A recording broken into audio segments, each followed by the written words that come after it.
Hello students, welcome to accounts classes. Dear students, today I am discussing the reasons for BRS, that is transactions recorded by bank. Now students, today we are discussing transactions recorded by bank. तो बेटा अब क्या होगा, bank ने passbook में entry कर दी, लेकिन जब मैं पासबुक में एंट्री करा लूंगा देन लेटर पार्ट और later entries are made in the cash book. उसमें बेटा दो रीजन तो हम पहले डिस्कस कर चुके थे। तीसरा देखिए बेटा, interest credited by the bank but not recorded in the cash book. अब बेटा बैंक ने क्रेडिट कर दिया, मेरा इंटरेस्ट कहीं से आने वाला था, तो मेरा क्या होगा बेटा, अब देखिए पासबुक ज्यादा दिख रहा होगा और कैश बुक कम दिख रहा होगा, क्योंकि अभी तक कैश बुक में उसकी एंट्री नहीं हुई है। तो ये बेटा थर्ड रीजन था। अब बेटा फोर्थ रीजन देखो आप, फोर्थ रीजन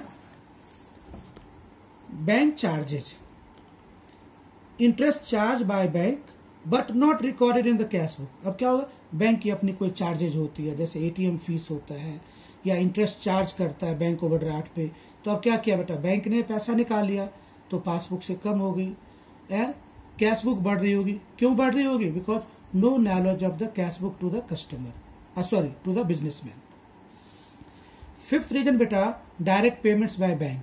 बैंक ने आपके बिहाफ पे, क्योंकि मैंने बैंक को स्टैंडिंग इंस्ट्रक्शन दे रखा है, तो बैंक ने क्या किया, मेरे बिहाफ पर पेमेंट कर दी, तो पासबुक डिक्रीज दिख रहा होगा, कैश बुक ज्यादा दिख रहा होगा, no knowledge of customer. Sixth बेटा, direct deposit and payments into bank. अब किसी कस्टमर ने मेरे बैंक में पैसा जमा कर दिया, तो अब बेटा देखिए मेरा पासबुक बढ़ रहा होगा, कैश बुक कम दिख रहा होगा, no knowledge to the businessman.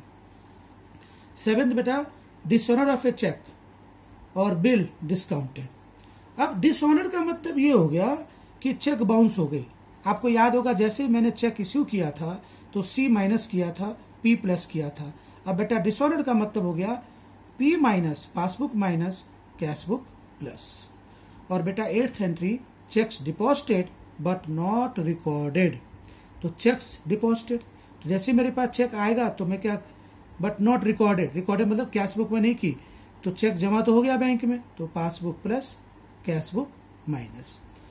अब बेटा ninth reason, cheques recorded but not deposited, है ना, चेक्स रिकॉर्डेड। अब बेटा क्या हो गया, passbook minus cash book plus, क्योंकि चेक रिकॉर्ड हो चुकी है।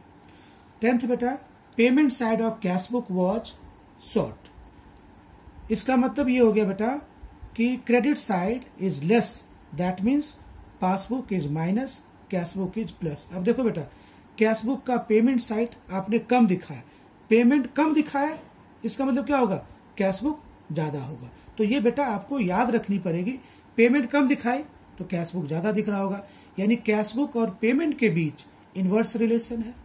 यानी अगर कैश बुक बढ़ रहा होगा तो पासबुक कम होगा। किस केस में बेटा, पेमेंट के केस में। और रिसिप्ट के केस में क्या होगा बेटा, कैश बुक बढ़ेगा पासबुक बढ़ेगा, कैश बुक कम होगा पासबुक कम होगा। और बेटा 11th, receipt side of cash book under cast. अभी मैंने बताया था बेटा, कैश बुक कम दिखेगी पासबुक ज्यादा दिखेगी। और लास्ट रीजन बेटा, payment side of cash book over cast. अब बेटा क्या होगा, आपने पेमेंट ज्यादा दिखा दी तो उल्टा होगा, कैश बुक कम होगी और पासबुक ज्यादा होगी। सो बेटा this was the reasons why cash book and passbook does not tally. This was all for today. Thank you beta.